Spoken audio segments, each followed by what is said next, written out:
Good morning. Today we're back here at Universal. Nothing crazy planned today.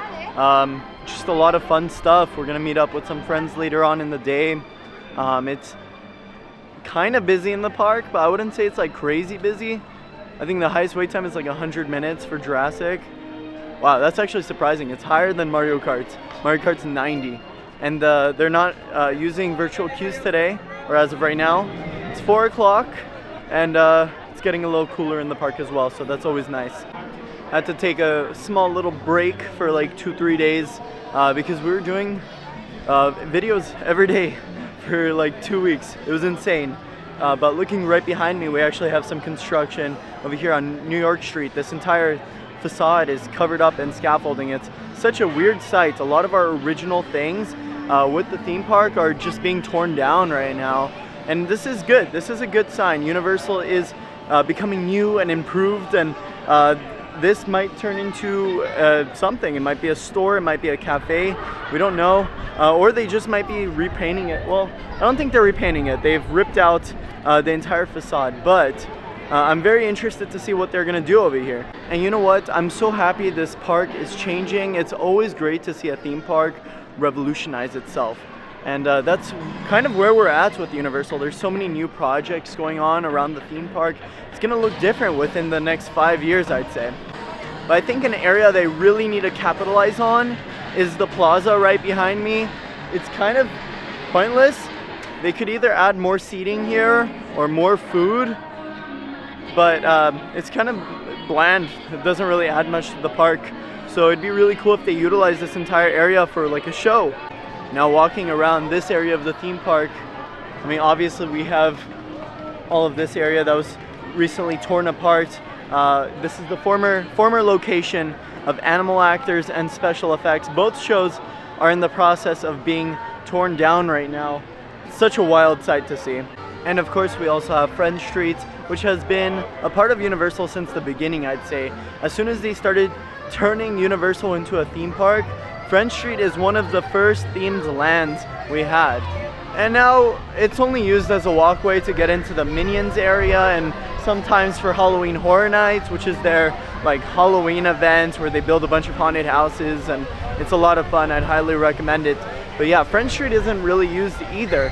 So it'd be really cool if they could utilize this area for more theme park expansion. So what do you guys think is gonna go over here in place of Animal Actors and Special Effects? A lot of people think it's gonna be a roller coaster. I even think it's gonna be a roller coaster because they've been testing like coaster audio around the area. I'm assuming that's only to test audio levels of the future attraction that's come here, or maybe even a show. But one thing I'd love to see is a roller coaster. I feel like Universal really needs it. A coaster would be great, and it would make a great addition to the park. It is a little difficult though, because Universal's right in the middle of a whole residential area. They have the studios over here, obviously, and then we have a ton of houses around Universal. So Universal has a ton of neighbors. So we'll see what happens if they do build a roller coaster. Oh my gosh, right behind me, there's a ton of people in the little water park area of Despicable Me Land. And it's hilarious. People are getting drenched.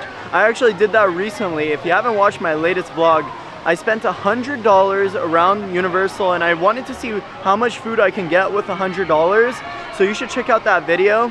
And at the very end, I run through the little water park over there. So that was a lot of fun. So I will say, I was posting a lot these past few weeks on YouTube, almost every single day. And I learned a lot, and I'm still trying to figure out what type of creator I am. Am I an updater, or am I just like a vlogger? What am I? So that's one question I'm trying to figure out right now myself. And if you guys have any ideas of like future videos and stuff and things you would like to see, just drop it in the comments. Right now I'm still figuring it out myself. I might do a few challenges, I might do a ton of things around the theme park. A lot of things are unsuccessful, but you know what? That's okay, because it's all a learning experiment and a learning environment. YouTube is amazing. It's an amazing space, so we're still trying to figure it out. I will say, with Animal Actors and Special Effects that are now gone, it just feels so much more open in this area. The park feels so much larger as well. It took up a lot of space. just to give you an idea of how the park feels right now, take a look behind me. This is where animal actors and special effects were. It feels huge. This is crazy. This is a wild, wild sight to see. Now walking into the wizarding world of Harry Potter. And only reason I'm walking through here, I don't walk through here much, but the only reason why I'm walking through here is because they just extended the Death Eaters. The Death Eaters were so successful, they're extending the dates for them through the end of July. So through July 30th, you'll be able to come and see the Death Eaters around Hogsmeade. I'm so excited to see them tonight. A lot of you guys are asking what time they come out at. I would say around 8 o'clock. Like as soon as it starts getting dark outside, they start switching out all of the music around the park, and it's all spooky. They turn on the fog machine, special lighting, and then obviously the Death Eaters come out, and it's awesome. So I was gonna get on the studio tour attraction until I noticed the earthquake attraction, a part of the studio tour, is actually gonna be down for a long time, and I don't know when it's gonna reopen, but maybe I'll get on it later. But I think it's okay to skip for now because I wanted to get on the earthquake attraction, but it's not open. Right behind me, they have The Last of Us, one of the Horror Nights mazes, under construction right now, and it's gonna be very interesting for them to pull this off. It's their very first video game haunted house. I know you guys have heard me talk about it a million times, but I don't know, I'm just so happy that it's coming to the event. I haven't played the video game. I am working on the show right now, and then I'll play the video game after I'm done with the show.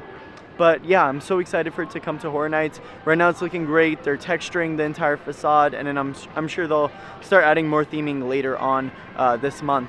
It's funny because I just thought about this. It's funny how us Horror Nights fans get so excited about walking through a little maze made of plywood. Like it's so weird, right?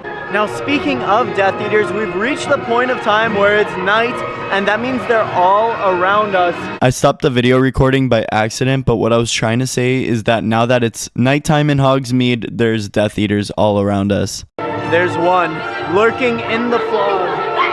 I'm scared. But I'm also happy that they do have Death Eaters. It adds some form of live entertainment at night. Of course, they do have the dark arts show, but this is just so much more. Okay, so the one thing I love about the Death Eaters here in Hogsmeade is that you never know what's gonna happen. They cast spells all around Hogsmeade. Like, look what's about to happen.